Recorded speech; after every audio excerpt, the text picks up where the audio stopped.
Welcome to morning edition. నేటి చర్చా కార్యక్రమంలో పాల్గొనడానికి విశ్లేషకులు ప్రకాష్ గారు, అట్లాగే కాంగ్రెస్ సీనియర్ నేత తులసిరెడ్డి గారు ఉన్నారు. నేడు చరిత్రలో ఒక ముఖ్యమైనటువంటి రోజుగా మారబోతోంది. సో అసెంబ్లీలో బిల్లుపై చర్చకు బహుశా గడువు పెంచకుంటే నేడే చిట్ట చివరి రోజు అవుతుంది. ఈరోజు ఎవరు ఏ పట్టులు పట్టబడుతున్నారో అనేది అంశం మీద ఇంకా ఉత్కంఠ నెలకొని ఉంది. తెలంగాణ బిల్లుకి వెనక్కి పంపించాలంటూ ఇచ్చినటువంటి తీర్మానం మీద, సీఎం ఇచ్చినటువంటి తీర్మానం మీద ఓటింగ్ జరుగుతుందా లేదా, ఒక వాయిస్ ఓటుతో దాన్ని ముందుకు పంపించేటువంటి అవకాశం ఉందని, అట్లా ఎట్టి పరిస్థితుల్లోనూ దీన్ని ఓటింగ్ జరగకుండా అడ్డుకుంటామన్నటువంటి తెలంగాణ నేతలు మోహరించి ఉన్నటువంటి సందర్భంలో సో ఈ చర్చ నడుస్తుంది. ముందుగా ప్రకాష్ గారు, సో వాయిస్ ఓటుతో ఇవాళ సీఎం ఇచ్చినటువంటి తీర్మానాన్ని బహుశా ఆమోదించి పంపేందుకు సర్వత్రా సన్నాహాలు చేశారంటున్నారు. ఇది జరుగుతుందా? స్పీకర్ తనకున్న విచక్షణను ఉపయోగించి ఏదైనా చేయొచ్చు. బట్ అది ఒకవేళ కనుక ఓటింగ్ పెట్టినట్టయితే అది రాజ్యాంగ వ్యతిరేకం అని చెప్పి అనుకోవచ్చు. ఎందుకంటే ఈ సభకు ఆమోదించే అధికారం కానీ తిరస్కరించే అధికారం కానీ ఈ సభకు లేదు. వాళ్ళు అనుకుంటున్నట్టు ఆర్టికల్ 77 కూడా అసెంబ్లీలో మన స్టేట్ గవర్నమెంట్ పెట్టే బిల్లులకు వర్తిస్తుంది. కానీ స్పష్టంగా 78లో రూల్ 78లో గవర్నమెంట్ అనే పదం ఉంది. గవర్నమెంట్ అంటే అందులో ఉన్న రూల్స్లో ఉన్న డెఫినేషన్ ఏంటంటే స్టేట్ గవర్నమెంట్ అని. కాబట్టి రాష్ట్రపతి గారు రాజ్యాంగాధినేత, ఆయన ఏం చెప్పాడో అదే చేయాలి తప్ప ఇంకా ఎక్కువ కానీ తక్కువ కానీ చేసినట్టయితే అది రాజ్యాంగ వ్యతిరేకం. ఒకవేళ అందరూ కలిసి, ఇప్పుడు నాకు తెలిసి తెలంగాణలో ఏనాడు కూడా రాజ్యాంగం అమలు జరిగిన పాపన పోలే. ఫస్ట్ రాజ్యాంగం ఆమోదించుకున్న రోజు కూడా ఇక్కడ వెల్లోడి ఏ స్టేటస్లో ముఖ్యమంత్రిగా కొనసాగాడో మనకు తెలియదు. అప్ టు 52 దాకా అది ఇక్కడ రెండే రకాలుగా ముఖ్యమంత్రి కానీ పరిపాలన కానీ జరిగే అవకాశం ఉంది. ఒకటి పౌరులు ఎన్నుకున్న ముఖ్యమంత్రి అని ఉండాలి ప్రభుత్వం ద్వారా, లేదా రాష్ట్రపతి పాలన ఉండాలి. ఈ రెండు కాకుండా వెల్లోడి గారు ఇక్కడ 52 దాకా ఉన్నారు. ఇప్పుడు తెలంగాణ ఏర్పడ్డ తర్వాత కూడా ఉమ్మడి రాజధాని అంటున్నారు. ఏనాడు కూడా ఇక్కడ రాజ్యాంగం అమలు జరగలేదు. ఈ రోజు కూడా స్పీకరో ముఖ్యమంత్రి రాజ్యాంగాన్ని అమలు జరుపుతారన్న నమ్మకం లేదు. ఒకవేళ మూజువాని ఓటుతోని ఆమోదించినా కూడా, బిల్లును తిరస్కరించినా కూడా అది చెత్తబుట్ట దాఖలవుతుంది తప్ప ఆ ప్రతిపాదన ఇంత కష్టపడి వీళ్ళు బిల్లును ఆమోదింపజేసుకున్నా లేకపోతే తిప్పి పంపినా కూడా ఈ వ్యూస్ను వాళ్ళు పరిగణలోకి తీసుకుంటారు తప్ప ఈ తీర్మానాలను వాళ్ళు పరిగణలోకి తీసుకోరేందుకు ఓటింగ్ ఎందుకు భయపడతారని వాళ్ళు సవాల్ చేస్తారు. భయమేం లేదు, కానీ రాజ్యాంగ వ్యతిరేకమైన చర్యలు జరుగుతున్నప్పుడు డెఫినెట్గా అడ్డుకుంటారు. ఇప్పుడు కొన్ని అసెంబ్లీలలో ఓటింగ్ జరిగింది కదా అని అంటే అక్కడ అందరినీ ఒప్పించి ఆ రాష్ట్రాన్ని విభజించారు కాబట్టి వాళ్ళు పెట్టుకున్నారు. కానీ అది అవసరం కాదు, ఇట్స్ నాట్ నెసెసరీ. రాజ్యాంగ అవసరం కాదు. స్పీకర్ గారు కూడా దాన్ని కన్సిడర్ చేయాల్సిన అవసరం లేదు. బట్ మా దృష్టిలో ఏంటంటే స్పీకరు సీమాంధ్రవాడే, సభానాయకుడు సీమాంధ్రవాడే, ఉన్న లెజిస్లేచర్ మంత్రి కూడా సీమాంధ్రవానికే ఇచ్చారు. కాబట్టి అందరూ కుమ్మక్క ఏం చేసినా కూడా వాళ్ళకి చెల్లుతుంది. ఇక్కడ రాజ్యాంగం అమలు జరగదు, ఏది అమలు జరగదు. ఒకటి మీరు అన్నట్టు ఇవాళ చారిత్రక దినం. నాకు తెలిసి ఏంటంటే సమైక్య రాష్ట్ర అసెంబ్లీకి ఇవాళ చివరి రోజు. ఓకే, తులసిరెడ్డి గారు, వాయిస్ ఓటుతో మొత్తం తీర్మానాన్ని పంపించేటువంటి అవకాశం ఉందా? ఇంతవరకు కూడా ఒక్కనాడు కూడా రాజ్యాంగబద్ధంగా అసెంబ్లీ సమావేశాలు జరిగాయనేటువంటి అంశాలతో ఆయన విశ్లేషకులు అంటున్నారు. మీ అభిప్రాయం ఏంటి? ఇప్పుడు మనకు ఒకటి ఆర్టికల్ 3 ఏం చెప్తుంది అంటే, రాష్ట్రపతి నుండి వచ్చినటువంటి బిల్లు ఆర్టికల్ 3 ప్రకారంగా the bill have to be referred by the president to the legislature of that state for expressing it's views. అది ఆర్టికల్ 3 చెప్తుంది. అసెంబ్లీ వచ్చేసి లెజిస్లేచర్ తన అభిప్రాయం చెప్పాలి. ఆర్టికల్ 189 ఏం చెప్తుంది? All questions at any sitting of a house of the legislature of a state shall be determined by A majority of votes of the members present and voting. అది article 189. ఇంకా majority of the votes of the members present and voting అన్నప్పుడు voting మూడు విధాలుగా జరుగుతుంది. ఒకటేమి చేతులెత్తడము, దాన్ని count చేయడము. రెండవది slips ఇవ్వడము, దాంట్లో ఎస్ ఆర్ నో రాయడము. మూడవది వాయిస్ ఓటు, మూజువాన్ ఓటు. ఈ మూడింట్లో ఏదో ఒకటి ఆడ పరిస్థితి బట్టి స్పీకర్ నిర్ణయిస్తాడు. తర్వాత ఈ అంశానికి సంబంధించి ఆల్రెడీ స్పీకర్ గారు చెప్పారు. నేను గతంలో ఉత్తరాఖండ్ కానీ తర్వాత ఉత్తరాంచల్, జార్ఖండ్ అప్పుడు అక్కడ పోయి నేను పరిశీలించాను, ఆ స్పీకర్స్తో మాట్లాడినాను, ఆ ప్రొసీడింగ్స్ చూశాను. అక్కడ ఓటింగ్ జరిగింది, అభిప్రాయం చెప్పారు. కాబట్టి ఇక్కడ రాజ్యాంగపరంగా చూసుకున్నా, గత సాంప్రదాయాల ప్రకారంగా చూసుకున్నా, లేదా ఆర్టికల్ 3 ప్రకారం చూసుకున్నా, ఆర్టికల్ 189 ప్రకారం తీసుకున్నా, లేకుంటే రూల్ 77 తీసుకున్నా కానీ ఖచ్చితంగా అది స్పీకర్ గారు ఆల్రెడీ సూచాయిగా చెప్పడం జరిగింది. ఇక్కడ ఓటింగ్ జరుగుతుంది. ఆ కానీ ఓటింగ్ ఈ 3 విధాలు ఏదో విధంగా ఈ జరుగుతుంది. నిబంధనలన్నిటి మీద ఒక కౌంటర్ ఆర్గ్యుమెంట్ ముందు నుంచి నడుస్తుంది. రాష్ట్రపతి నుంచి వచ్చినటువంటి ఉత్తర్వు బహుశా మిగిలిన వాటిని సూపర్ సెట్ చేస్తుంది, ఓవర్ రైడ్ చేస్తుంది అనేటువంటిది. సో కాబట్టి ఆ ఓవర్ రైడ్ చేసేటప్పుడు ప్రతి దాని మీద కూడా ఓటింగ్ జరగాలి అనేటువంటిది చెల్లుబాటు కాదు కదా. గతంలో వచ్చిన ఉత్తరప్రదేశ్కు వచ్చిన బిల్లు కానీ అప్పుడు రాష్ట్రపతి నుండి ఆర్టికల్ 3 ప్రకారం వచ్చింది. ఉత్తరప్రదేశ్లో కానీ బీహార్లో కానీ మధ్యప్రదేశ్లో కానీ అప్పుడు కూడా మనకి ఏ విధంగా వచ్చిందో అప్పుడు వచ్చింది, కానీ అప్పుడు ఓటింగ్ జరిగింది. కాబట్టి ఇక్కడ ఆర్టికల్ 3 ప్రకారం ఏం చెప్తుంది, దాంట్లో మీరు వచ్చేసి ఓటింగ్ జరపద్దని. ఓటింగ్ జరగడం అనేది రాజ్యాంగ విరుద్ధం కాదంటారు. అది 100% జరగాలంట. ఇప్పుడు దీని మీద అభిప్రాయం అనేది ఒకటే నిమిషం దీని మీద బీహార్లో చాలా చర్చ జరిగింది. బీహార్ బిల్లు బీహార్ శాసనసభ తిరస్కరించినప్పుడు చాలా చర్చ జరిగింది. కొన్ని అసెంబ్లీలు తప్పు చేసినంత మాత్రాన విఘ్నులైన మనం కూడా తప్పు చేయాలని ఏం లేదుగా. వాళ్ళు తప్పే చేసి ఉండొచ్చు, రైట్, మనం కూడా తప్పు చేయాలని ఉందా? సో దాని ప్రభావం ఏమి ఉండదని అంటున్నారు. ప్రభావం ఏముండదు. ఇప్పుడు ఇంకో ప్రెసిడెంట్ అవుతుంది ఇది. ఒకవేళ సభ తిరస్కరించినా కూడా ఆర్టికల్ 3 ప్రకారం రాష్ట్రాలను ఏర్పాటు చేయొచ్చు అని చెప్పడానికి అనదర్ ప్రెసిడెంట్ రాజ్యాంగాన్ని సుసంపన్నం చేసినట్టు అవుతుంది. ఓకే. సో చర్చా కార్యక్రమంలో పాల్గొనడానికి వైసీపీ నేత తిప్పారెడ్డి గారు ఉన్నారు. సో తిప్పారెడ్డి గారు, సో మీ ఇప్పటికీ కూడా ఇంకా అంటే చిట్ట చివరి రోజు కూడా వైసీపీ అదే విధానంతో ఉందా, లేకపోతే ఏమైనా మార్పు ఉందా? మొట్టమొదటి నుంచి మేము సమైక్యవాదంతోనే ఉన్నాం సార్. అందరూ కుప్పిగంతులు వేశారు, వాళ్ళ అభిప్రాయాలు మార్చుకున్నారు. తెలుగుదేశం కానీ కాంగ్రెస్ కానీ చిట్ట చివరకు మేము ఏదైతే స్టాండ్ తీసుకున్నామో మా స్టాండ్కి వచ్చారు. మీ స్టాండ్కి టీడీపీ కాంగ్రెస్ వచ్చేసింది. వాళ్ళు కూడా సమైక్యవాదం ఉన్నారు. బిల్లు తప్పులు తడగ్గా ఉంది, బిల్లును తిరస్కరించాలంటున్నారు, లేదంటే సమైక్యవాదం మీద ఓటేస్తున్నారు. ఇందాక అన్న ప్రకాష్ అన్నట్టు ఆర్టికల్ 3 ప్రకారము ఈ యొక్క ప్రెసిడెన్స్ అవుతుందన్నారు. ఆర్టికల్ 3 అప్పట్లో పెట్టడం 1956లో పెట్టడము ఏ ఉద్దేశంతో ఉన్నారంటే అప్పుడు సంస్థానాలన్నింటినీ విలీనం చేసుకోవాలా, కేంద్రం బలీయమైన కేంద్రం కావాలి అన్నప్పుడు కొంతమంది నిజాం అంట, కొంతమంది ఇట్లాంటి వాళ్ళు తిరిగారు. మేము వచ్చి విలీనంగాము, భారతదేశంలో విలీనం కానీ మేము సపరేట్ కంట్రీగా ఉంటాము అనేటువంటి అన్నప్పుడు ఆర్టికల్ 3ని ఏర్పరిచారు. కేంద్రానికి కొన్ని బలీయమైన అధికారాలు ఇచ్చారు. కానీ ఇప్పుడు దట్ హ్యాస్ చేంజ్డ్, ఆ అభిప్రాయం మారిపోయింది. ఆర్టికల్ 3 ప్రకారము ఖచ్చితంగా అసెంబ్లీ ఒపీనియన్ని క్యారీ చేయాల్సిన అవసరం ఖచ్చితంగా ఉంది కేంద్రానికి. అట్లా లేని అంటే ఇంతమంది మెజారిటీ ప్రజల opinion, we are the representative of the public, we are representing the public. అలాంటప్పుడు మా ఒపీనియన్కి అలా తీసి పారేసి కేంద్రం చేసేదానికి అధికారం ఎక్కడుంది కేంద్రానికి? ఖచ్చితంగా లేదు. రైట్.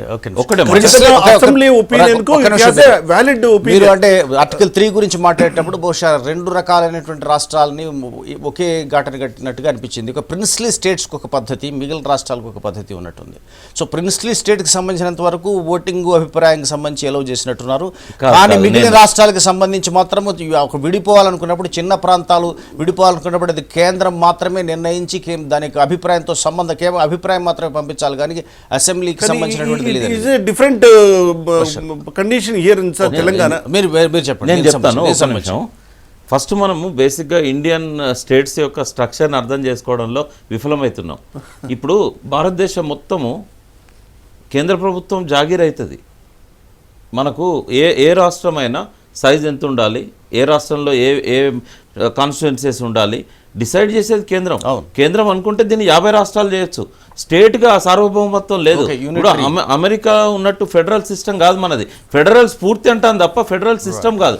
అందరూ పొరపాటు పడుతుంది ఏంటంటే మనది ఫెడరల్. ఒకవేళ కనుక ఇది ఫెడరల్ అయినప్పుడు అట్లా రాష్ట్రాన్ని డివైడ్ చేసే హక్కు కేంద్రానికి ఉండదు కాబట్టి ఆర్టికల్ 3 అమెండ్ అవుతుంది. కానీ ఇవాళ ఏ రాష్ట్రాన్నైనా విభజించే హక్కు కేంద్రానికి ఉన్నది.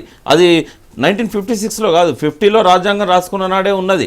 నిజాం అప్పటికే అయిపోయింది కదా, 1948 నాటికే నిజాం అయిపోయింది. ప్రిన్సిపల్ స్టేట్స్ కూడా 1948 నాటికే దాదాపు అయిపోయినాయి. ఇక్కడ ఏంటంటే మనము చూడాల్సింది ఈ రాజ్యాంగం ఫెడరల్ రాజ్యాంగం కాదు. ఇది భారతదేశానికి సార్వభౌమత్వం ఉన్న ఒక సంఘం లాంటిదే తప్ప రాష్ట్రాల సమైక్య కాదు. కాబట్టి ఏ రాష్ట్రాన్నైనా విభజించే హక్కు ఎప్పటికీ కేంద్రానికి ఉంటుంది. ఆర్టికల్ 3 అమెండ్ చేయడం అనేది జస్ట్ ఇంపాసిబుల్.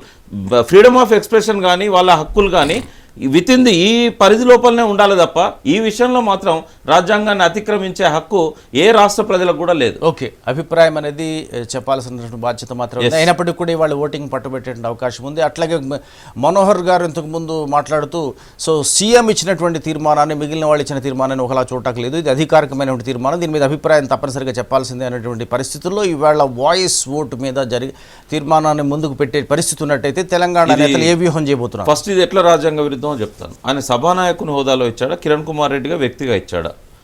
సభానాయకుని హోదాలో ఇస్తే క్యాబినెట్ ఆమోదం తప్పనిసరి. అది క్యాబినెట్ ఆమోదం లేదనే విషయం అందరికంటే ఎక్కువ స్పీకర్ గారికి తెలుసు. ఒకవేళ స్పీకర్ తనకున్న విచక్షణను ఉపయోగించి మూజువాని ఓటు పెట్టినా కూడా అది వయలేషన్ అవుతుంది. ఇవాళ చరిత్రలో అసెంబ్లీలో ఎన్నడూ జరగని దారుణమైన సంఘటనలకు ఇవాళ తెరదీస్తుంది. ఇవాళ దానికి బాధ్యత వహించాల్సింది స్పీకరు కిరణ్ కుమార్ రెడ్డి గారు. ఒకవేళ ఇవాళ ఏనాడు జరగనటువంటి వైలెన్స్ ఇవాళ అసెంబ్లీలో జరిగే అవకాశం ఉందంటారు. 100% జరిగే అవకాశం ఉంది. ఇవాళ తలలు పలగవచ్చు, మైకులు ఇరగవచ్చు, ఏదైనా జరగవచ్చు. ఏం జరిగినా కూడా దాని బాధ్యత తెలంగాణ ప్రజాప్రతినిధులు కాదు, చేసేది వీళ్ళే అయినా కూడా బాధ్యత వహించాల్సింది స్పీకర్ గారు, సభానాయకులు. ఓకే, స్పీకర్ కే భద్రత లేదంటున్నారు. ఇన్వైటింగ్ వైలెన్స్ ఏం జరుగుతుంది, ఏం మాట్లాడుతున్నారు?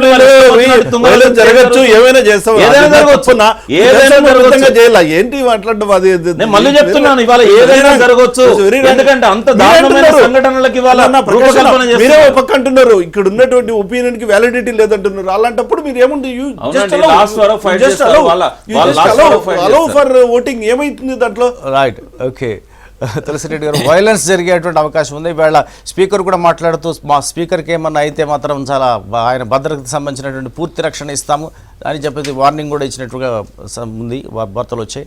కాబట్టి అటుపక్కన చూసినట్టయితే చాలా పరిస్థితి టెన్స్గా ఉండేటువంటి అవకాశం ఉంది. నిజంగా వైలెన్స్ ఛాన్సెస్ ఉంటుందా? ఇట్లాంటి చాలా చూడడం జరిగింది. ఏమి కాదు, టీ కప్పులో తుఫాన్లాగా అయిపోతుంది.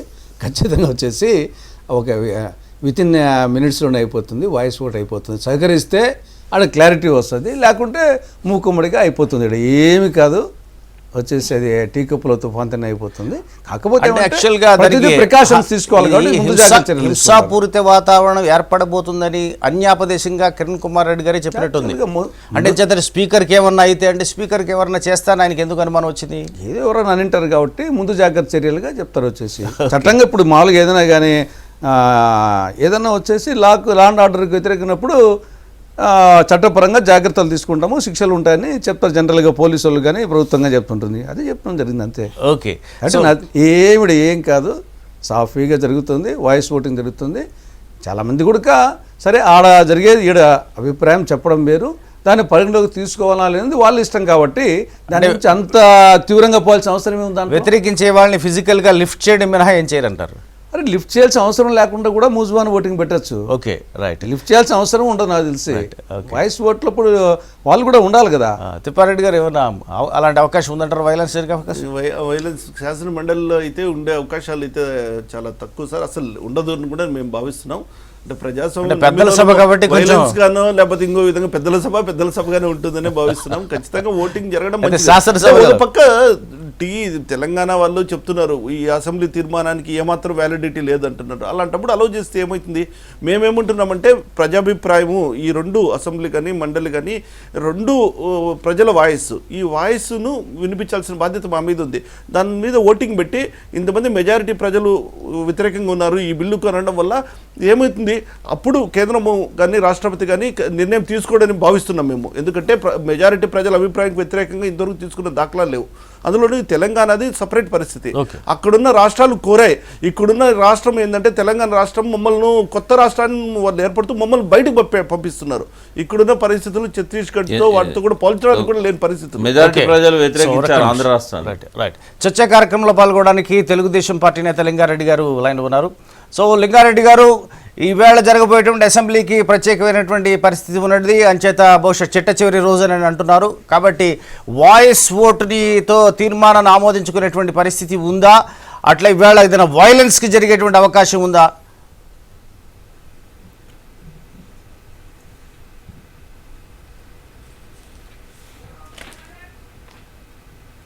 లింగారెడ్డి గారు, ఈ రోజు కూడా సక్రమంగా సభ జరుగుతుంది, ఓటింగ్ సక్రమంగా జరుగుతుంది అనేటువంటి మరి ఆలోచన ఎవరికి కూడా లేదు. మా తెలంగాణకు సంబంధించినటువంటి అన్ని పార్టీల శాసనసభ్యులు కూడా రద్దు చేసి చివరికి మరి స్పీకర్ మీదకి కానీ తోటి శాసనసభ్యుల మీదకి కూడా పోయేటువంటి పరిస్థితి ఉంది. అయితే ఇటువంటి దానిలకు భయపడి అసలు సభే జరపకుండా, చర్చలే జరపకుండా, అభిప్రాయాలు సేకరించకుండా పోవడం అనేది చాలా దారుణమైన విషయం. ఇప్పుడు ప్రజాస్వామ్య రాజ్యాంగబద్ధమైనటువంటి 3 అంగాల్లో ప్రధానమైనటువంటి శాసన వ్యవస్థే పనిచేయనటువంటి పరిస్థితికి వస్తే ఇంకా ఈ ప్రజాస్వామ్యం ఎందుకు, ఎన్నికలు ఎందుకు, రాజ్యాంగాలు ఎందుకు? ఇప్పుడు మనం చూస్తున్నాం 86 మంది శాసనసభ్యులు మాత్రమే ఇంతవరకు తమ అభిప్రాయాలు చెప్పడం జరిగింది. ఆ 86 మందిలో కూడా తెలంగాణ ప్రాంతానికి సంబంధించినటువంటి వాళ్ళే ఎక్కువ ఉన్నారు. మరి మిగతా 200 మంది శాసనసభ్యులు అంటే 2 భాగాల పైగా 3 వంతుల్లో 2 వంతుల పైగా అభిప్రాయమే చెప్పబోతే అది ప్రజాస్వామ్యమా? మరి ఇది చట్టసభనా? లిఖితపూర్వకంగా తమ అభిప్రాయాలు చెప్పారు కదా చాలా మంది శాసనసభ్యులు. ఏదైనా లాటరీ నెంబర్ తీసినట్లు లేకపోతే మట్కా నెంబర్ తీసినట్లు ఏ పేరు వస్తే వాళ్ళతో మాట్లాడిస్తాం, మిగతా వాళ్ళు అవసరం లేదు అనే పద్ధతిలో పోతా ఉంటే అంటే ఇది దురదృష్టాల పరీక్షగా ఒక జూదంగా మారిపోతే ఎట్లా? శాసనసభలో జరగాల్సినటువంటి చర్చ కూడా ఒక జూదంగా మారిపోయి అది ఎప్పుడు ఏమవుతుందో ఆ అనిశ్చితమైనటువంటి పరిస్థితి, ఒక అభద్రతా భావం అనేది అది పనికిరాదు. ఏ పరిస్థితి లింగారెడ్డి గారు చాలా మంది లిఖితపూర్వకంగా కూడా అభిప్రాయాలు చెప్పారు. 230 మంది చెప్పారు. ఇంకా చెప్పాల్సింది ఏముంటుంది? ఒక చెప్పంది ఎవరన్నా ఉన్నట్టయితే అది నారా చంద్రబాబు నాయుడు గారు, మీ తెలుగుదేశం పార్టీ అధినేత, దాంతో పాటుగా డొక్కా మాణిక్య వరప్రసాద్ గారు, ఇద్దరు తప్ప ఎవరు కూడా అభిప్రాయాన్ని అందరూ చెప్పినట్టుగానే ఉంది అనుకున్నారో దానికి అవకాశం ఇవ్వాలా? చంద్రబాబు నాయుడు గారు తప్పించుకోవడానికే ఈ తతంగానికి తెరదీశారండి. ఆయన తప్పించుకునే అవకాశాన్ని కిరణ్ కుమార్ రెడ్డి గారు ఇచ్చారు. ఇవాళ సమన్యాయం పేరుతో ఏమీ మాట్లాడకుండా ఇవాళ ప్రజలను మభ్యపెడుతూ చంద్రబాబు నాయుడు గారు చేసిన కుట్రలో కిరణ్ కుమార్ రెడ్డి గారు భాగం పంచుకున్నారు. ఇద్దరు కలిసి మొత్తానికి ఏంటంటే అసెంబ్లీని సజావుగా జరగకుండా ఆపుతున్నారు. ఇందాక లింగారెడ్డి గారు చాలా పెద్ద పెద్ద మాటలు మాట్లాడు, ప్రజాస్వామ్యం అని, ఇవని అవని. 57 ఏళ్ల నుంచి గుర్తు రాలేదండి తెలంగాణను సర్వనాశనం చేసినప్పుడు, ఇక్కడ రాజ్యాంగం అమలు జరగనప్పుడు. ఒక్క నిమిషం ఆగండి, ఒక్క నిమిషం. 610 జీవో 3 నెలల్లో అమలు జరపాలి. మీ ఇచ్చింది ఎవరు? ఎన్టీ రామారావు గారు. ఎందుకు అమలు జరగలేదండి? కండిషనల్ జీవో కదా అది. మార్చి 31 వరకు అమలు జరగాల్సింది 30 ఏళ్ళైనా అమలు జరగలేదు. ఆనాడు రాజ్యాంగం గుర్తురాదు, ఇచ్చిన హామీలు గుర్తురావు. ఆర్టికల్ 371 నాశనం చేశారు, దాన్ని అమలు జరపలే. పెద్ద మనుషుల ఒప్పందాన్ని అమలు జరపలేదు. ఇవాళేమో బిల్లులో అన్ని ఉండాలి. ఇక్కడ విషయం గుర్తుపెట్టుకోవాలి, శ్రీకృష్ణ కమిటీ ఏమి ఇచ్చింది నివేదిక, అన్ని ప్రాంతాలు శ్రీకృష్ణ కమిటీని ఇప్పుడు ఒక ప్రాతిపదిక లెక్కన విభజిస్తున్నారు. శ్రీకృష్ణ కమిటీ చెప్పింది వెనుకబడిన ప్రాంతాలు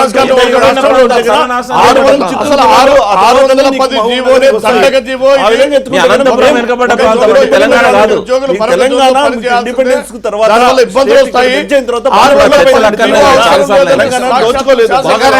సాధించిన వాడు కేసీఆర్. అటువంటి వ్యక్తిని మీరు పార్టీ అధ్యక్షుడిగా పెట్టుకొని చంద్రబాబు నాయుడు అవకాశవాదం అని, చంద్రబాబు నాయుడు ఏమి చెప్పలేక కుంభకే శాసనసభను వాయిదా వేయించడమో లేకపోతే చర్చలు జరగకుండా చేయడమో చేస్తున్నా అంటే ఇది దారుణమైన విషయం.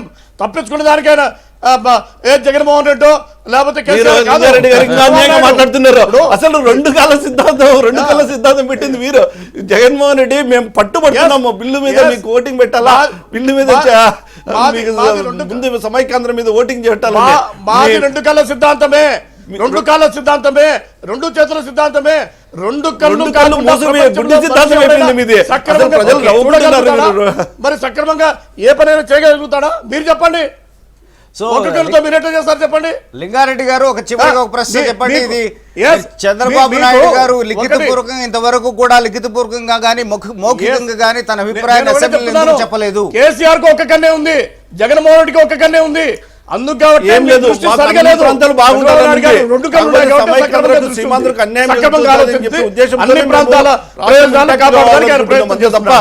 మేమందరూ అట్లా కాదు, ఇక్కడ ఒక డ్రామా అక్కడ ఒక డ్రామాకి తెరలేపి ఇద్దరిని వాళ్ళు కొట్టుకోవడాలని చెప్పి చెప్పడు మా నాయకుడు. మాకు తెలంగాణలో కూడా ఒప్పించాడు, మాకున్న తెలంగాణలో ఉన్న నాయకులను కూడా ఒప్పించి సమైక్యంగా ఉండాలని చెప్పి అన్నాడు. అంత తప్ప సోనియా గాంధీ పార్టీలో పంపని చెప్పి ఒప్పించారు మీరు అంతే. ఏది సోనియా గాంధీ మాటలు మీరు లింగారెడ్డి గారు. సో ఎవరితో మ్యాచ్ ఫిక్సింగ్ అయ్యారు? టోటల్ కన్ఫ్యూజన్ ఉంది. వాళ్ళు కాంగ్రెస్ తో వైసీపీయా, వైసీపీతో మరొకటి పోరాడుతున్నాం, వీరోచిత పోరాటం చేస్తున్నాం కానీ ఎప్పుడు కుమ్ముక్క అయ్యే వాళ్ళం కాదు మేము. రైట్. ఓకే. తులసిరెడ్డి గారు, ఇవాళ ఉండేటువంటి పరిస్థితికి మన చూశారు కదా, అంటే యాక్చువల్గా వాయిస్ ఓటుతో ఫైనల్గా మూవ్ అయ్యేటువంటి అవకాశం ఉందని అనుకుంటారా? Right, okay. సో ఈవేళ తీర్మానానికి సంబంధించినటువంటి అంశం మీద చర్చలో ప్రధానంగా ఇది సీమాంధ్రకు సంబంధించిన నేతలు ఖచ్చితంగా ఇది బిల్లు తీర్మానం మీద ఓటు జరుగుతుంది, వ్యతిరేకించి పంపిస్తా ఉన్నట్టు ధీమాతో ఉన్నట్టయితే దీన్ని ఎట్లా ముందుకు వెళ్తుందో చూస్తా ఉన్నట్టు దాంట్లో తెలంగాణ నేతలు ఉన్నారు. అదేవిధంగా ఒకవేళ చేసినప్పటికీ కూడా దానికి ఇంపాక్ట్ పార్లమెంట్లో ఉండదని తెలిసి కూడా రెండు వర్గాలు మోహరించి ఉన్నాయి. సో ఉత్కంఠ భరితంగా ఉన్నటువంటి ఇది దీనికి సంబంధించి హింస జరుగుతుందని కొంతమంది అంటే జరగకపోవచ్చు అనేటువంటి మరికొంతమంది అభిప్రాయపడుతున్నారు. ఇదిలా ఉంటే కిరణ్ కుమార్ రెడ్డి గారు మరో వ్యాఖ్య చేసి చాలా సంచలనం సృష్టించారు. పార్లమెంటులో తెలంగాణ బిల్లును యథాతథంగా ఒక్క సవరణ లేకుండా ప్రవేశపెడితే తాను రాజకీయ సన్యాసం చేస్తానంటున్నారు. నిజంగా చేస్తారా రాజకీయ సన్యాసం తులసిరెడ్డి గారు? ఇప్పుడు తెలుస్తుంది కదా, భవిష్యత్తు నిర్ణయిస్తుంది ఖచ్చితంగా. వచ్చి దేన్ని పార్లమెంటు బిల్లులో ప్రవేశపెట్టడం అనేది సవరణ లేకుండా ప్రవేశపెట్టడం సాధ్యం కాదంటారా? ఇప్పుడు వాళ్ళే సవరణలు పెడతామంటున్నారు కదా. ఓకే, ఇప్పుడు ఆయన చెప్పింది అది. ఇప్పుడు ఆయన దానికి ఆన్సర్ వాళ్ళే చెప్తున్నారు, సవరణలతో పెడతామని చెప్పేసి పేపర్లో వచ్చినట్టుంది ఆల్రెడీ. కాబట్టి ఆల్రెడీ ఆయన చెప్పింది కరెక్ట్ అయినట్టు తెలుస్తూ ఉంది. ఇప్పటికీ అది బిల్లు కాదంటున్నాడు ఆయన కిరణ్ కుమార్ రెడ్డి గారు. అది అనేక విధాలుగా వచ్చేసి దానికి రేపు ప్రెసిడెంట్ గారు ఏం చేస్తారు, ఈ ఓటింగ్ జరిగిన తర్వాత అది వాయిస్ ఓటింగ్ అనేది తర్వాత ప్రెసిడెంట్ గారు ఏం యాక్షన్ తీసుకుంటారు, దాని తర్వాత పార్లమెంట్కి పోయినప్పుడు మిగతా పార్టీలు ఏ విధంగా ఉంటాయి, ఇవన్నీ అయిపోయినాక సుప్రీంకోర్టు ఏ విధంగా ఉంటుంది, అన్నీ కూడా ఇంకా రాజ్యాంగ ప్రక్రియ, లీగల్ ప్రక్రియ ఇంకా పూర్తి కాలేదు కదా. ఓకే, అంటే ఇది ముసాయిదా బిల్లు అనేది ఇంకా ఆయన సరే దానికి టెక్నికల్ మ్యాటర్స్ అన్నీ ఉన్నాయి. అసలు ఇప్పుడు జనరల్గా వచ్చేసి ఒక బిల్ అన్న తర్వాత statement of objects and reasons, financial memorandum, ఈ రెండు ఖచ్చితంగా ఉంటాయి మామూలుగా. ఎందుకంటే నేను కూడా రాజ్యసభ మెంబర్గా చేసినప్పుడు ఏ బిల్ అయినా సరే చిన్నది కూడా స్టేట్మెంట్ ఎందుకు చేస్తున్నారు, statement of objects and reasons అని ఒక సెపరేట్ హెడ్డింగ్తోనే ఉంటుంది. ఫైనాన్షియల్ మెమరాండమ్ ఆ రెండు దీనికి లేవు కాబట్టి న్యాచురల్గా దాని లోటుపాటున్నాయి. రేపు అది టెక్నికల్గా అనేక అంశాలు దారితీస్తుంది. మీరు కూడా మీ నేత కూడా అలాంటి భీషణ ప్రతిజ్ఞలు చేసేటువంటి అవకాశం ఏదైనా ఉందా? అంటే కిరణ్ కుమార్ రెడ్డి యొక్క ప్రగల్భాలు అయితే ఉత్తర ప్రగల్భాలే. మేము అతని యొక్క దీన్ని ఆయన కంప్లీట్లీ ఇన్ కన్ఫ్యూషన్. రోజుకు ఒక మాట మాట్లాడుతున్నాడు, కానీ ఇప్పుడు మాట్లాడిన మాట రేపటి ఉండడం లేదు. మొట్టమొదటి ఏంటంటే బిల్లుని చర్చించకపోతే తప్పు అన్నాడు మమ్మల్ని అందరినీ. చాలా తప్పు చేస్తున్నారు, సీమాంధ్రులకు ద్రోహం చేస్తున్నాడు అన్న. అదే అతను మళ్ళీ యూటర్న్ తీసుకొని మా పాలసీకే వచ్చేసాడు. మళ్ళీ మేము ఏదైతే బిల్లు తప్పులు తడక ఈ బిల్లు మీద చర్చించకూడదు అన్నప్పుడు మమ్మల్ని అందరినీ అవహేళన చేసిన వ్యక్తులు కాంగ్రెస్ కానీ తెలుగుదేశం వాళ్ళు కానీ వాళ్ళందరూ వచ్చారు. అతను నేనేదో సమైక్య ఆంధ్రప్రదేశ్లో ఛాంపియన్ కావాలా, లేదంటే నేనేదో మార్కులు కొట్టేయాలనే ఉద్దేశంతోనో లేకపోతే పార్టీ ఊహల్లో ఉన్న పార్టీ పెట్టాలనే ఉద్దేశంతో చేస్తున్నాడు తప్ప అతని మాటలకు మేము ఎందుకు ఎక్కువ శాంటిటీ లేదని భావిస్తున్నాను సార్. అంటే మేమైతే అంటే ఒకటి మాత్రం వాస్తవము, ఈ బిల్లుకు సవరణ లేకుండా ఆమోదించే ప్రశ్న ఉండదు. అదైతే నిజము. రాజకీయ సన్యాసం అనేది అది దట్ ఐ వోంట్ అగ్రీ. చేసినా కూడా పెద్దగా ఏం లేదు, ఎందుకంటే because you will be non entity in future. ఒకసారి ఎలక్షన్ లో చీఫ్ మినిస్టర్ పదవంటూ పోతే అతను విల్ బి నాన్ ఎంటిటీ. దానివల్ల రాజకీయ సన్యాసం ఉంటుంది. మడమ తిప్పడం విషయానికి వస్తే మీ పార్టీ కూడా ఇంతకు ముందు తెలంగాణకు సంబంధించి అనుకూలమైనటువంటి నినాదం కాదు అప్పుడు ఇచ్చింది, సమన్వయం చేయాలని ఇచ్చింది వాస్తవమే. కాకపోతే ఏమన్నాము, మళ్ళీ పరిస్థితులు గ్రౌండ్ రియాలిటీస్ బాగా ఇన్డెప్త్ గా పోయిన తర్వాత రెండు ప్రాంతాలు నష్టపోతాయి, రెండు ప్రాంతాలు కలిసి ఉండడమే సమన్వయం అని భావించాము. మేము సమైక్యాంధ్ర అనడంలో ఉద్దేశంలో తెలంగాణకు కూడా బెనిఫిట్ అవుతుంది అనే ఉద్దేశం. అసెంబ్లీ నుంచి లైవ్ లో రిపోర్టర్ శివారెడ్డి ఉన్నారు. శివారెడ్డి, ఈవేళ అసెంబ్లీకి బహుశా నేడే ఆఖరాట అని అంటున్నారు. సో ఉత్కంఠ భరితంగా జరిగేటువంటి ఈవేళ అసెంబ్లీలో బహుశా అసెంబ్లీ జరుగుతుంది. రెండవది సీఎం ఇచ్చినటువంటి తీర్మానంపై ఓటింగ్ జరిగేటువంటి అవకాశం ఉందా? జరిగితే వాయిస్ ఓటుతో జరుగుతుందా? మరే విధంగా జరగబోయేటువంటి పరిస్థితి ఉంది? సతీష్, అటు తెలంగాణ ప్రాంత నేతలతో పాటు సీమాంధ్ర ప్రాంతానికి సంబంధించిన అన్ని పార్టీల నేతలు కూడా ఈ 48 రోజులు అసెంబ్లీలో ఏం చేశామనే దానికన్నా ఈరోజు ఏం చేయబోతున్నారన్న దాని మీద దృష్టి సారించారు. ప్రధానంగా సీమాంధ్ర ప్రాంతానికి చెందిన టీడీపీతో పాటు వైసీపీ సమైక్యాంధ్ర రేసులో ముందుంటే రేసులో ముందుండేందుకు ప్రయత్నం చేస్తుంటే సీఎం కిరణ్ కుమార్ రెడ్డితో పాటు సీమాంధ్ర ప్రాంతానికి సంబంధించిన కాంగ్రెస్ నేతలు మాత్రం సీఎం కిరణ్ కుమార్ రెడ్డి ఇచ్చిన నోటీస్ మీద ఓటింగ్కు పట్టుబట్టేందుకు ప్రయత్నం చేస్తున్నారు. ఏ విధంగా అసెంబ్లీలో తెలంగాణ బిల్లును ఓడించామని బయటికి చెప్పాలి, ఓడించేందుకు ఎలాంటి దారులు ఉన్నాయని వెతుక్కుంటున్నారు. ప్రధానంగా సీఎం కిరణ్ కుమార్ ఇచ్చిన నోటీసును నోటీస్ మీద ఓటింగ్ తీసుకోవడమా లేదంటే హోల్ తెలంగాణ ముసాయిదా బిల్లు మీద ఓటింగ్ తీసుకోవడమా, ఏదో ఒక రూపంలో ముసాయిదా బిల్లును ఓడించి బయటికి పంపిస్తే తప్ప సీమాంధ్ర ప్రజలకు చెప్పుకునే అవకాశం లేదని సీమాంధ్ర ప్రాంత నేతలు భావిస్తున్నట్లుగా కనిపిస్తుంది. ఇప్పటికే తెలుగుదేశం పార్టీకి సంబంధించిన సీమాంధ్ర నేతలు సీమాంధ్ర బంద్కు పిలిపించిన నేపథ్యంలో దాని ప్రభావాన్ని అసెంబ్లీలో చూపేందుకు కసరత్తు చేస్తున్నారు. అదేవిధంగా వైసీపీ కూడా సమైక్య నినాదం కోసం పట్టుబట్టి అటు టీడీపీని సీఎం కిరణ్ కుమార్ రెడ్డిని టార్గెట్ చేసేందుకు కసరత్తు చేస్తున్నట్టుగా కనిపిస్తుంది. ఇన్ని రోజులు 45 రోజులు అసెంబ్లీ వాయిదాల పరంగా కొనసాగిన ఈ రోజు మాత్రం మూడు పార్టీలకు సంబంధించిన నేతలు ఒక ఉద్రిక్త పరిస్థితుల నేపథ్యంలో మాట్లాడే వాళ్ళ ప్రసంగాలు ఉండే అవకాశం కనిపిస్తుంది. అసలు అసెంబ్లీ నడుస్తుందా, అసెంబ్లీలో తెలంగాణ నేతలు సహకరిస్తారా అనేది కూడా ప్రస్తుతానికి ప్రశ్నార్థకంగా మారింది. ఎందుకంటే సీఎం కిరణ్ కుమార్ రెడ్డి ఇచ్చిన నోటీసు ఇప్పుడు చర్చించాల్సిన అవసరం లేదు. అసెంబ్లీ ఈరోజు చివరిగా రాష్ట్రపతి సమయం ఇవ్వకపోతే ఈరోజు చివరి రోజు కాబట్టి ఈరోజు తర్వాత రేపటి నుంచి సీఎం కిరణ్ కుమార్ రెడ్డి ఇచ్చిన నోటీస్ మీద ఎన్ని రోజులు చర్చించినా మాకు అభ్యంతరం లేదని తెలంగాణ ప్రాంత నేతలు ఇప్పటికే స్పష్టం చేశారు. కాబట్టి ఎట్టి పరిస్థితుల్లో కూడా సభ జరగనిచ్చేది లేదని తెలంగాణ ప్రాంత నేతలు స్పష్టం చేస్తున్నారు. మరోపక్క ఇప్పటి వరకు అసెంబ్లీలో ఎవరైతే సభ్యులు మాట్లాడలేదో వాళ్ళందరూ కూడా రాతపూర్వకంగా తమ అభిప్రాయాలు తెలియజేయాలని స్పీకర్ ఇప్పటికే ఆదేశించారు. కాబట్టి అందరూ కూడా తమ ప్రసంగాలను ఎమ్మెల్యేలు రాతపూర్వకంగా ఇచ్చేందుకు ప్రయత్నం చేస్తున్నట్టుగా కనిపిస్తుంది. ఈరోజు అసెంబ్లీలో ఉద్రిక్త పరిస్థితులు ఉంటాయని ఇప్పటికే ఇంటెలిజెన్స్ వాళ్ళు ప్రభుత్వానికి ఇచ్చిన సమాచారంతో పోలీసులు కూడా అదనపు బలగాలు ఇప్పటికే అసెంబ్లీలో మోహరించాయి. ఓ పక్క ఏసీపీ లెవెల్ అధికారులు కూడా ఇప్పటికే అసెంబ్లీలో వచ్చారు. అసెంబ్లీలో భద్రతా చర్యలను పరిశీలిస్తున్నట్టుగా కనిపిస్తుంది. మొత్తంగా కూడా ఈరోజు చివరి ఘట్టంలో 3 పార్టీలకు సంబంధించిన నేతలు 2 ప్రాంతాలకు సంబంధించిన నేతలు ఏ విధంగా వ్యవహరించబోతున్నారు అనేది చాలా ఉత్కంఠకు గురిచేస్తుంది. ఒక పక్క స్పీకర్ కూడా సీఎం కిరణ్ కుమార్ రెడ్డి ఇచ్చిన నోటీస్ మీద ఓటింగ్కు రిజల్యూషన్ మూవ్ చేసేందుకు సిద్ధమవుతున్న సందర్భంలో తెలంగాణ నేతలు దాన్ని ఏ విధంగా అడ్డుకోవాలని వాళ్ళు కూడా కసరత్తు చేస్తున్నట్టుగా కనిపిస్తుంది. అసెంబ్లీ ఓవరాల్గా 45 రోజుల పాటు జరిగినా జరగకుండా ఈరోజు వాయిదాల పరంగానే ఎక్కువ కొనసాగే అవకాశం ఉంది. అయితే రాష్ట్రపతి అసెంబ్లీ గడువుకు సంబంధించి ఈరోజు నిర్ణయం తీసుకునే అవకాశం ఉందని ఢిల్లీ వర్గాల నుంచి సమాచారం అందుతుంది. ఓ విధంగా మరో వారం రోజులు అసెంబ్లీకి గడువు పెంచే అవకాశం ఉందని కూడా ఇప్పటికే పాలక వర్గాలు చెప్తున్న సందర్భంలో సాయంత్రం వరకు అయినా సరే అసెంబ్లీని వాయిదాలు వేస్తూ రాష్ట్రపతి గడువు పెంపు నిర్ణయం కోసం వేచి చూసే అవకాశం కనిపిస్తుంది. సతీష్, ఓకే, వైలెన్స్ గురించినటువంటి ప్రస్తావన వస్తుంది. ఒకవేళ స్పీకర్ భద్రత గురించి కూడా సీఎం మాట్లాడారు. అలాంటి అవాంఛనీయమైనటువంటి ఘటనలు జరిగేటువంటి అవకాశం ఉందా? ఖచ్చితంగా. ఎందుకంటే స్పీకర్ కూడా సీమాంధ్ర ప్రాంతానికి సంబంధించిన నేత కాబట్టి ఆయన ఇప్పటి వరకు తెలంగాణకు అనుకూలంగా వ్యవహరిస్తున్నారని వైసీపీతో పాటు సీమాంధ్ర ప్రాంతానికి సంబంధించిన టీడీపీ నేతలు ఆరోపిస్తున్నారు. మరోపక్క అసెంబ్లీలో ఈరోజు దేనికైనా రెడీ అన్న చందంగా అటు తెలంగాణ ప్రాంత నేతలు సీమాంధ్ర ప్రాంత నేతలు సిద్ధమై అసెంబ్లీకి వస్తున్న సందర్భంలో సీమాంధ్ర ప్రాంతానికి సంబంధించిన నేతలు కూడా భద్రత పెంచాలని ఇప్పటికే స్పీకర్ను కోరారు. మరోపక్క కాంగ్రెస్ పార్టీకి సంబంధించిన ఎమ్మెల్యేలతో పాటు సీమాంధ్ర ప్రాంత మంత్రులు కూడా ఇప్పటికే స్పీకర్ను కలిసి తమకు భద్రత పెంచాల్సిన అవసరం ఉంది, ఎలాంటి పరిస్థితులైనా కూడా జరిగే అవకాశం ఉందని ఇప్పటికే స్పీకర్ను కోరిన నేపథ్యంలో ఎక్కువ భద్రతా చర్యలు తీసుకుంటున్నారు. మార్షల్స్ విషయంలో కూడా స్పీకర్ జాగ్రత్తలు తీసుకున్నట్టుగా కనిపిస్తుంది. రోజువారీ కన్నా మార్షల్స్ ఎక్కువ సంఖ్యలో అసెంబ్లీకి వస్తున్నట్టుగా మనకు సమాచారం ఉంది. మొత్తంగా కూడా ఈరోజు అసెంబ్లీ చాలా ఉద్రిక్త పరిస్థితుల మధ్య ఆసక్తికరమైన అంశాలు మరోపక్క అసెంబ్లీలో ఏం జరగబోతుందన్న ఉత్కంఠ ఇవన్నీ ఇప్పుడు చోటు చేసుకుంటున్నాయి. మరికొద్దిసేపట్లోనే అసెంబ్లీ ప్రారంభం కాబోతుంది. కేవలం మరికొన్ని గంటలు మాత్రమే తెలంగాణ ముసాయిదా బిల్లు అసెంబ్లీలో ఉండబోతున్న నేపథ్యంలో సీమాంధ్ర ప్రాంతంలో ఛాంపియన్షిప్ కోసం అటు సీమాంధ్ర ప్రాంతానికి సంబంధించిన టీడీపీ, వైసీపీ, కాంగ్రెస్ పార్టీ నేతలు పోటీ పడుతున్న పరిస్థితులు కనిపిస్తున్నాయి. ఈ మూడు పార్టీలకు సంబంధించిన నేతల వ్యవహార శైలిపైనే అసెంబ్లీ నడుస్తుందా లేదంటే అసెంబ్లీ వాయిదా పడుతుందా, అసెంబ్లీలో ఎలాంటి పరిస్థితులు చోటు చేసుకోబోతున్నాయి ఆధారపడి ఉంటుంది. సతీష్, ముఖ్యమంత్రి రోజుకో రకమైనటువంటి పాచిక వేస్తున్నటువంటి నేపథ్యంలో ఈవేళ చివరి రోజుగా కావడం వల్ల బహుశా ఏదైనా రాజకీయపరమైన కీలకమైన నిర్ణయం తీసుకునే అవకాశం ఉందా?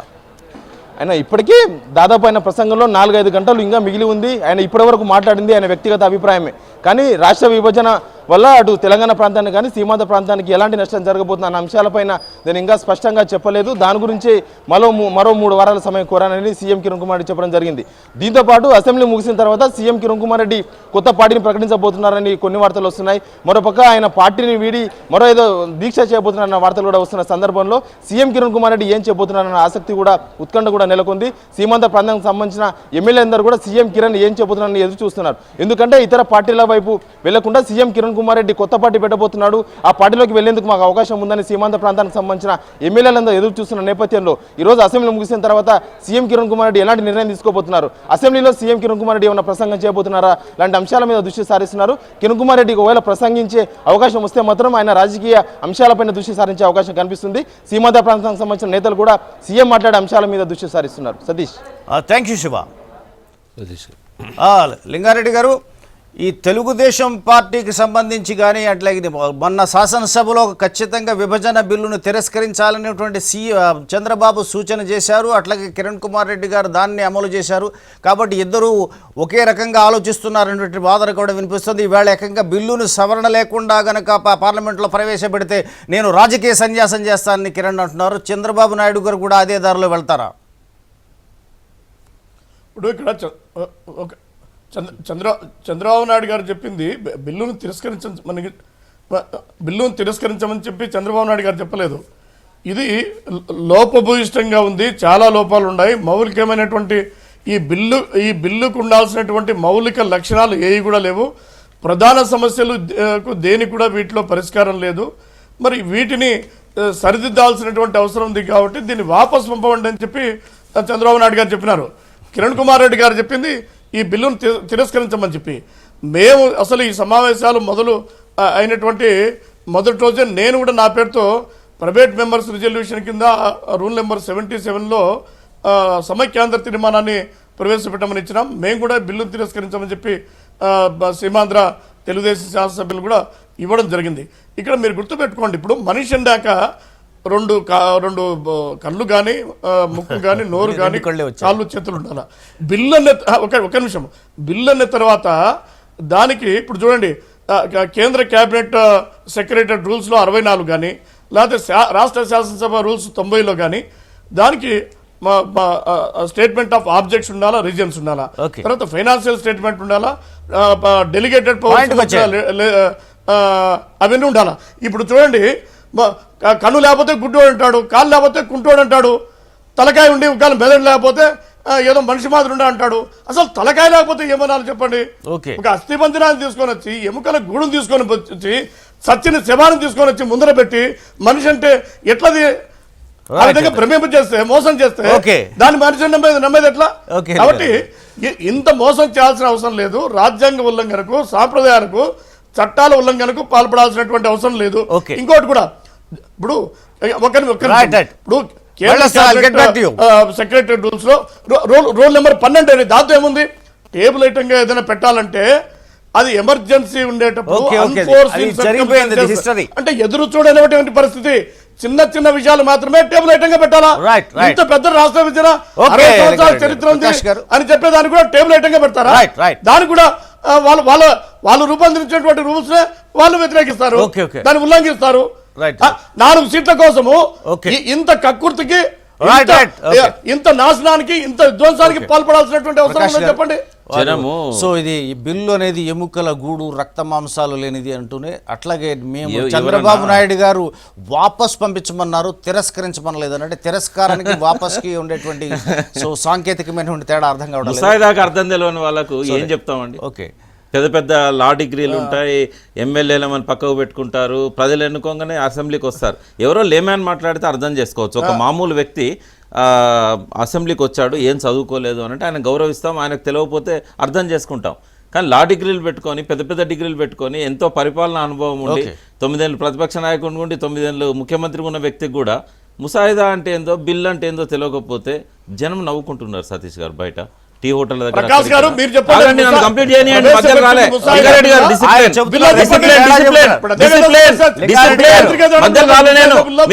మీరు మాట్లాడుతున్నప్పుడు నేను మధ్యలో రాలేదు. ఆయన వివరణ ఇవ్వనివ్వండి. బిల్లుకి ముసాయిదాకి తేడా చెప్తున్నారు. ఒకటేందంటే ముసాయిదా అంటే సూచనలను ఆహ్వానిస్తున్నామని. ఇప్పుడు ఇది బాగాలేదన్నారు, అస్థిపంజరం అన్నారు, మీకు పంపింది అందుకే కదా. మీరు ఏమడుగుతున్నారో అవన్నీ చెప్పాలి. అంటే ఒరిజినల్ బిల్లుకున్న ముసాయిదాకు తేడా ఏంటంటే, సూచనలకు సవరణలకు అవకాశం ఉన్నదాన్ని ముసాయిదా అంటారు. ఫైనల్గా పెట్టేది బిల్లు. ఫైనల్గా పెట్టడానికి ఇది అప్రోప్రియేట్ ఫోరం కాదు. ఎక్కడైతే ఆమోదించడానికి అవకాశం ఉంటుందో అక్కడనే అది అన్ని స్టేట్మెంట్స్తో పెడతారు.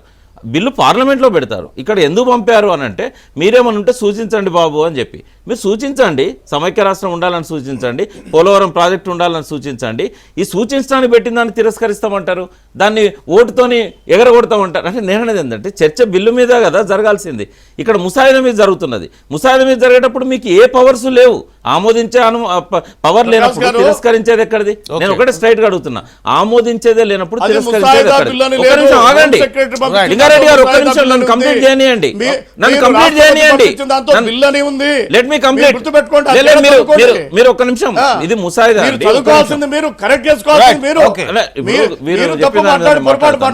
వారు ఏమన్నారంటే ఇప్పుడు కారణాలు లేవు అన్నాడు.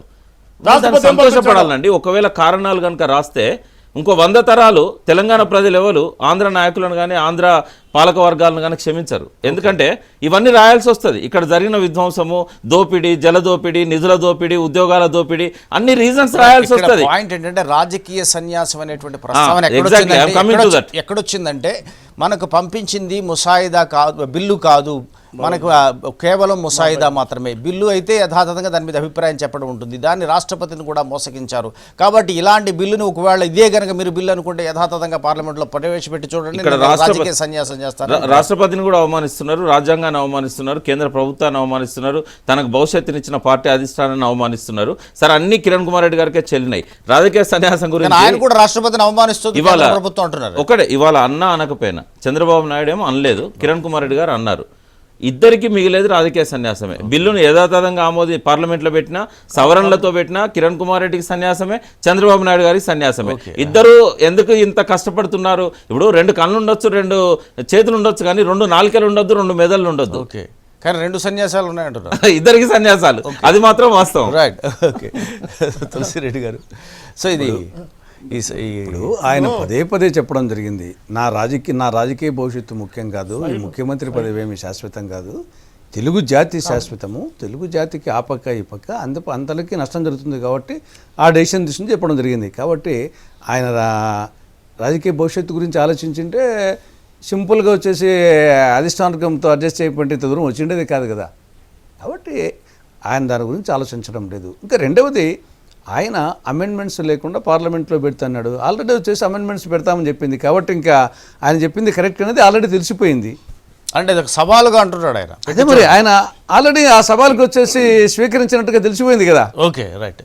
సో మీరు వాయిస్ ఓటుకు సంబంధించినటువంటి పరిస్థితి వస్తుంది. అట్లాగే కిరణ్ కుమార్ రెడ్డి గారు కూడా ఇవాళ మన దానికి పట్టుబట్టేటువంటి అవకాశం ఉంది. మీ స్టాండ్ ఎట్లా ఉండబోతుంది? ఖచ్చితంగా ఎవరు బిల్లు పెట్టినప్పటికీ, అంటే ఈ బిల్లును వ్యతిరేకిస్తూ ఎవరు తీర్మానం చేసినప్పటికీ, సభానాయకుడు రామచంద్ర గారు శాసనమండలిలో చేశారు, ఎవరు పెట్టినప్పటికీ ఈ బిల్లును వ్యతిరేకించింది మేము ఖచ్చితంగా వాళ్ళకు ఆమోదం తెలుపుతామన్నాం.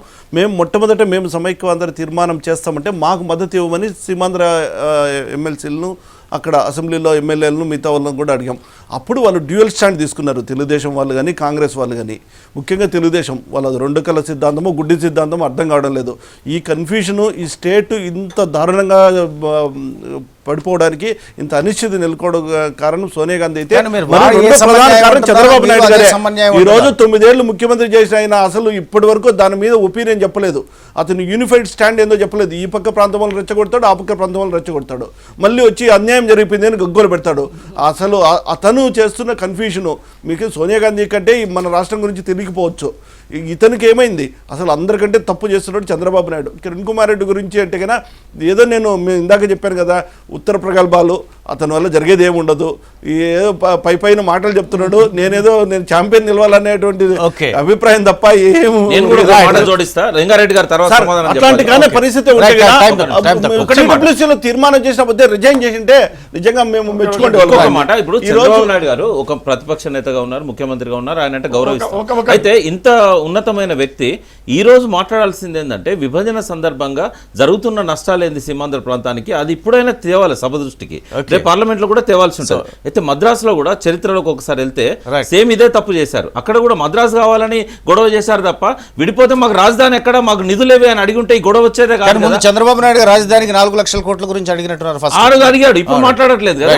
నేను అడిగేది వాళ్ళు అడగాల్సింది అది. లేకపోతే మద్రాసు నుంచి వచ్చినప్పుడు ఎట్లయితే వట్టి చేతులతో వచ్చారో ఇప్పుడు ఇవి కనుక మాట్లాడకపోతే ఉత్తరాంచల్కి మేము 1,00,000 కోట్లు లింగారెడ్డి గారు, ఇచ్చామన్నారు. ఏమి ఇచ్చారు? రాయ్పూర్ లో లింగారెడ్డి గారు, ఇచ్చారు, మీరు 3,000 కోట్లు కూడా ఇవ్వలేదు. సార్, సింపుల్ గా చెప్పండి, టైం తక్కువ ఉంది. చంద్రబాబు నాయుడు గారు ఇంతవరకు కూడా తన అభిప్రాయాన్ని అసెంబ్లీలో లిఖితపూర్వకంగా కానీ మౌఖికంగా కానీ చెప్పకపోవడానికి కారణం ఏమిటి? ఒకటి, ఇప్పుడు ఇక్కడ ఓటింగ్ జరిపేటువంటి పరిస్థితి లేకపోతే చంద్రబాబు నాయుడు గారిని అభిప్రాయం చెప్పేయమంటే అయ్యో, 86 మంది అభిప్రాయాలు చెప్పారండి. చంద్రబాబు నాయుడు గారు సభను నడిపించేదానికి టీఆర్ఎస్ పార్టీ కానీ అక్కడ వైసీపీ వాళ్ళు కానీ కాంగ్రెస్ వాళ్ళు ముగ్గురు ఉన్నారు. వాళ్ళు సభను నడిపేదానికి సహకరించమని చెప్పండి. చంద్రబాబు నాయుడు గారితో ఖచ్చితంగా అభిప్రాయం చెప్పిస్తాం. ఇప్పుడు చూడండి, అందరూ 2 కళ్ళ సిద్ధాంతం అంటారు. ఈ 2 కళ్ళ సిద్ధాంతం అనే వాళ్ళందరినీ కూడా హైదరాబాద్ లో మా పార్టీ ఆఫీస్ పక్కన ఎల్వి ప్రసాద్ కంటి ఆసుపత్రి ఉంది, అందరినీ పిలుచుకొని పోయి ఒక కన్ను తీసేస్తాం, ఒక కన్నుతో చూడమని చెప్పండి. సరే కనపడుతుందో లేదో అప్పుడు చెప్పమని.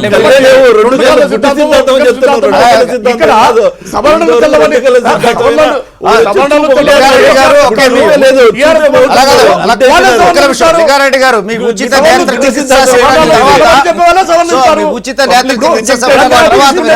సమస్యలు మీకుంటే ఓకే, మరి ఇంత రాష్ట్రాన్ని బుక్కలు చేస్తా ఉంటే దానివల్ల మాకు సమస్యలు రావా? అవి పరిష్కరించాల్సిన అవసరం లేదా?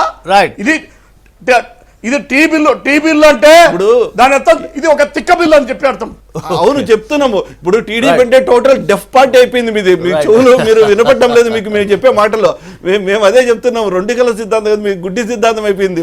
మా అందరి కళ్ళు బాగానే ఉన్నాయి, మీ చంద్రబాబు నాయుడు కళ్ళే బాగా చూసుకోమని చెప్పండి. రైట్, ఫైనల్ గా సభానాయకులు అంటే సభను నిర్వహించ చివరికి వచ్చింది కాబట్టి సభకు సంబంధించి ఒక లాస్ట్ క్వశ్చన్ ఏంటంటే, సభ ఎన్ని రోజులు జరిగినటువంటి తీరు. మొట్టమొదటి అసలు సభనే దాదాపు జరగలేదు. అట్లాగే కాకపోతే ఆయన ఏమంటారంటే, మిగిలిన చోట ఎక్కడైనా కూడా సభని జరిగే బిల్లు రాగానే అడ్వకేట్ జనరల్ యొక్క అభిప్రాయం తీసుకుని కిరణ్ కుమార్ రెడ్డి తీసుకుని చేస్తారు. కానీ కొన్ని చోట్ల అట్లా చేసింది, 15 రోజులు చేసింది అని దిగ్విజయ్ సింగ్ మధ్యప్రదేశ్ గురించి చెప్పారు.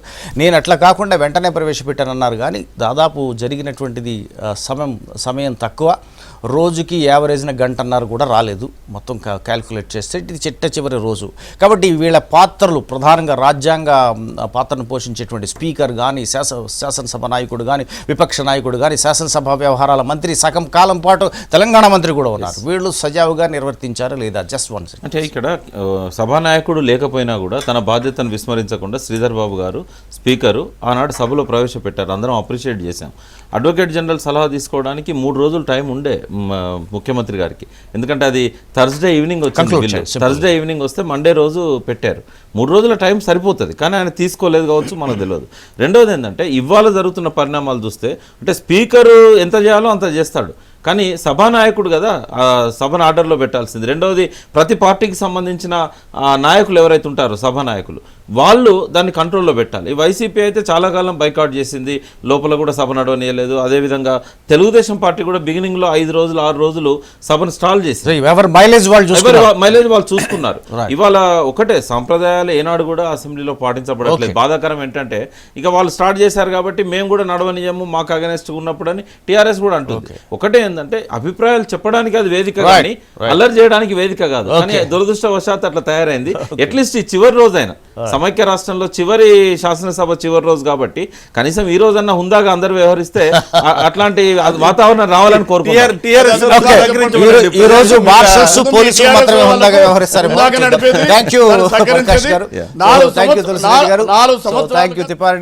లింగారెడ్డి గారు, సో ఇది నాటి మార్నింగ్ ఎడిషన్.